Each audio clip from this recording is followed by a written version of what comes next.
Morning everyone. এখন সকালবেলা পাড়া শুদ্ধ ঘুমোচ্ছে বলা যেতে পারে, আর হালকা হালকা পাখির শব্দ শোনা যাচ্ছে। তোমরা কি শুনতে পাচ্ছ? এই শব্দটা শুনতে না আমার খুব ভালো লাগে। ওই জন্য সকালবেলা অন্তত 5 থেকে 7 মিনিট আমি এই জানলাটার সামনে বসে থাকি। এত সুন্দর একটা পাখির শব্দ এই গাছগুলোর থেকে শুনতে পাই। চলো, এখন এক্সারসাইজের ক্লাসের সময় হয়ে গেছে, আগে ক্লাসটা সেরে নিই।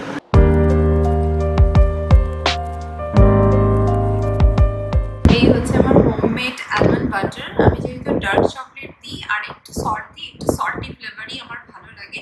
বেশি সুইট বা এগুলো এটা আমার ঠিক পছন্দ হয় না, আমি খাইও না। এই হচ্ছে কফি, অনেকটা ফ্লথ করে আমার ভীষণ ভালো লাগে উইদাউট সুগার, আর তার সাথে রয়েছে একটা অমলেট। এই হচ্ছে আজকে আমার ব্রেকফাস্ট। আমি তো মশলা বাড়িতেই বানাই, সেই জন্য জিরেগুলো গুঁড়ো করলাম, একটা সুন্দর গন্ধ বেরোচ্ছে। আর কেনা প্যাকেটে জিরেগুলোতে কোনো গন্ধই থাকে না। আমি এসেই মিক্সিটা তখন কেনা হয়নি, সেই জন্য প্রান্তিক জিরে গুঁড়ো কিনে এনেছিল। জেকের জিরে গুঁড়োটা কিনেছিল, তবে সেটা ভালোই ছিল। তারপর শেষ হয়ে যাওয়ার পর জেকেটা পাইনি বলে এখান থেকে লোকাল একটা দোকান থেকে অন্য একটা কোম্পানির কিনেছিল, ওটা এক্স্যাক্ট মনে নেই কোম্পানিটার নাম। বাট ওটার কোনো গন্ধই নেই, মানে প্যাকেটটা যে খুলেছি কোনো গন্ধই পাচ্ছিলাম না। তো যাই হোক, আলটিমেটলি বেশি করে জিরে আমি কিনে এনেছি, কিনে এনে গুঁড়ো করে নেওয়াই ভালো। অ্যাটলিস্ট এইগুলো না অল্প দিলেই মনে হয় যে হ্যাঁ আমি একটা রান্নায় মশলা দিয়েছি, আর খেতেও ভালো লাগে। প্রচুর আজকে গরমটা যেন হট করে আবার পড়ে গেল। উফ, কি সুন্দর দুদিন ঠান্ডা ঠান্ডা ছিল, বৃষ্টি পড়েছিল বলে। এখানে ধনেটাকেও গুঁড়ো করে নিয়েছি, জিরেটাকেও গুঁড়ো করে নিয়েছি, সব কিছু। আর আজকে আমি রান্না করবো। কালকে আমি কলার ডাল করেছিলাম, তো টুইটি বলেছিল আলু পোস্ত করনি কেন, তো কালকে অন্য কিছু করেছিলাম, ঢ্যাঁড়স করেছিলাম। তো আজকে আলু পোস্ত করব, কেটে নিয়েছি। আর এয়ার ফ্রায়ারে যথারীতি আমার মাছ ভাজা চলছে, মাছের ঝোল আর একটুখানি ধনেপাতা চাটনি আছে, খুব ভালো হয়েছে। সেদিনকে কাবাবের সাথে ধনেপাতার চাটনিটা করেছিলাম, অনেকটাই করেছিলাম, তো রয়েছে। শুকনো ভাত দিয়ে খেতে কিন্তু খুব ভালো লাগে, আর তার সাথে দই তো আছেই। তো চলো ঝটপট করে রান্নাবান্না শেষ করি, আর এই রান্নাঘর থেকে আমি বেরোই। কি গরম! এখান থেকে একটা হাওয়া আসছে ঠিক কথাই, এখনো পর্যন্ত হাওয়াটা সেরকম গরম হয়নি, কিন্তু আমার রান্নাঘরে দাঁড়িয়ে থাকতে না একদম ভালো লাগছে না। এই জন্য আমার আটকা রান্নাঘর একদম পছন্দ না। একটু এই দেওয়ালটা যদি না থাকতো না কি ভালো হতো। উফ, ডাইনিংয়ের হাওয়াটা আমি পেতাম। যাই হোক, আমার জন্য রান্নাঘরে দাঁড়িয়ে থেকে রান্না করতে একদম ইচ্ছা করছে না। আমার না ওপেন কিচেনই ভালো লাগে, এরকম আটকা আটকা কিচেন দেখলে না আমার দমটা বন্ধ হয়ে আসে একদম। প্রান্তিক আগের দিন মার্কেট থেকে ড্রাগন ফ্রুটস নিয়ে এসছে, খেতে কিন্তু বেশ ভালো হয়েছে। রান্নাবান্না অলমোস্ট কমপ্লিট হয়ে গেছে, এখন হচ্ছে আমার ফ্রুটস খাওয়ার টাইম। রান্নাবান্নাটা প্রচণ্ড এলোমেলো হয়ে রয়েছে, ওটাকে এখন ক্লিন করব। তার আগে একটু ফ্রুটস খেয়ে নিই। আর আগের দিন মানে আমি কানাডায় বা ইউএসএতে থাকতে না ড্রাগন ফ্রুট রেড কালারেরটাই খেতাম, হোয়াইট কালারটা একবারই খেয়েছিলাম। এখানে আবার রেড কালারটা নাকি অর্ডার দিয়ে আনাতে হবে। তো যাই হোক, হোয়াইটটা ছিল, প্রান্তিক হোয়াইটটাই নিয়ে এসছে। আমার রেড আর হোয়াইট অলমোস্ট আমার সেমই লাগে খেতে, তবে রেডটা একটু বেটার, বাট এখানের হোয়াইটটা কিন্তু আমার বেশ ভালো লাগছে।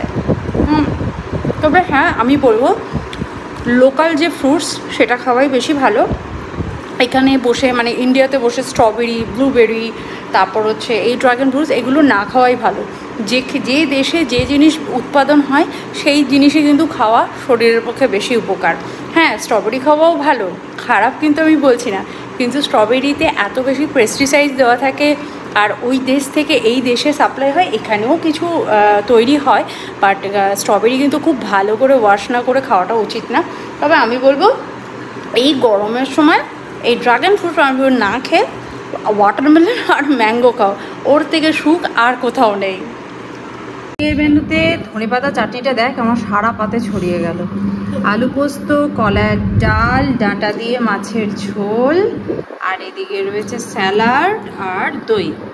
তুই কি এক্সপেক্ট করছিলিস চিকেন খাবি? কেন, এই ফিশটা তো ভালো খেতে দেয়। ঠিক আছে, ডাটাটা অল্প খাবি, ডাটা খাওয়া কত ভালো জানিস?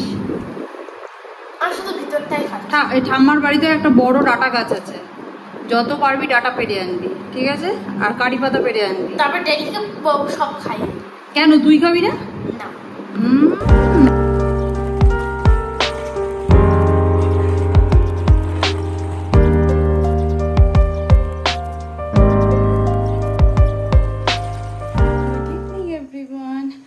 চাটা খাওয়া হয়ে গেছে, সন্ধে দেওয়া হয়ে গেছে। আর কালকে আমার একটা পার্সেল এসেছিলো, এটা মধ্যে আছে খাদির সমস্ত প্রোডাক্টগুলো আমি অর্ডার করেছিলাম। তো সেই খাদির প্রোডাক্টগুলো এসছে। তো কিছু জিনিস তো যথারীতি বাথরুমে রেখে দিয়েছি, আর এক্সট্রা যেগুলো রয়েছে মানে 2টো করে অর্ডার করেছি সেই জিনিসটা। এই যে এটা শিকাকাই, হ্যাঁ শিকাকাইয়ের যে শ্যাম্পুটা আছে না, এটা খুব ভালো, মানে প্রান্তিকের চুলে খুব ভালো শ্যুট করেছে।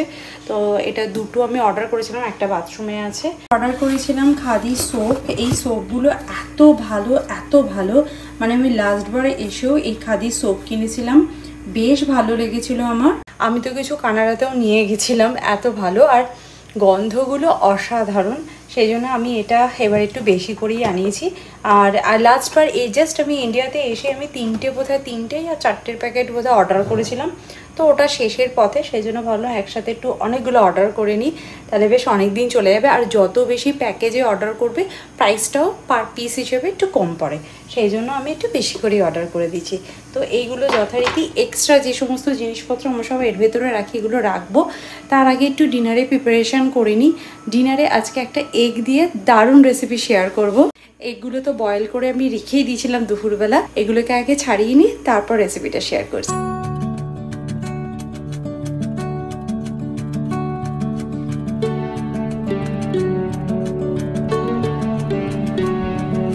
এক এক করে সমস্ত ডিমগুলোকে আমি ছাড়িয়ে নেব।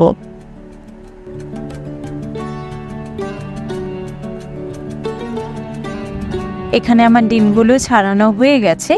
এরপর আমি একটা এরকম গ্রেটার নেব, আর গ্রেটার দিয়ে ডিমগুলোকে ঠিক এইভাবে গ্রেট করে নেব। তোমরা চাইলে ছুরি দিয়ে ছোট ছোট করে পিসও করে নিতে পারো। একটা প্যান নিয়েছি, প্যানের মধ্যে সামান্য একটু অয়েল দিয়ে ভালো করে গরম করে নিয়ে এটার মধ্যে গোটা গরম মশলা আর জিরে ফোড়ন দিয়ে একটু ভালো করে নাড়াচাড়া করে নেব। তার মধ্যে 2টো মিডিয়াম সাইজের অনিয়নকে ভালো করে ফ্রাই করে নিচ্ছি। অনিয়নের কালারটা যখন চেঞ্জ হয়ে যাবে তখন আমি এর মধ্যে একটুখানি আদা বাটা অ্যাড করে দেবো, এই একটুখানি। তারপর ভালো করে নাড়াচাড়া করে এর মধ্যে আমি কিউমিন পাউডার, কোরিয়ান্ডার পাউডার আর পরিমাণ মতো সল্ট অ্যাড করে দেবো।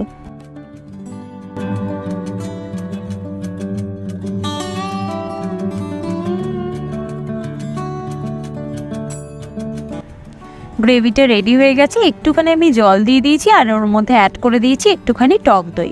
এরপর আমি ভালো করে মিক্স করে নেওয়ার পর গ্রেট করে রাখা এই এগগুলোকে অ্যাড করে দেবো। তোমরা চাইলে রেড চিলি পাউডার বা টার্মারিক পাউডারও অ্যাড করতে পারো, তবে আমি অ্যাড করিনি। একটুখানি গ্রিন চিলি দিয়ে ভালো করে মিক্স করে নিলাম, একটুখানি কোরিয়ান্ডার লিভসও স্প্রিঙ্কেল করে দিলাম, আর ভালো করে মিক্স করার পর একটু কসুরি মেথিও দিলাম। এটা কিন্তু টোটালি অপশনাল, ভালো করে মিক্স করতে হবে।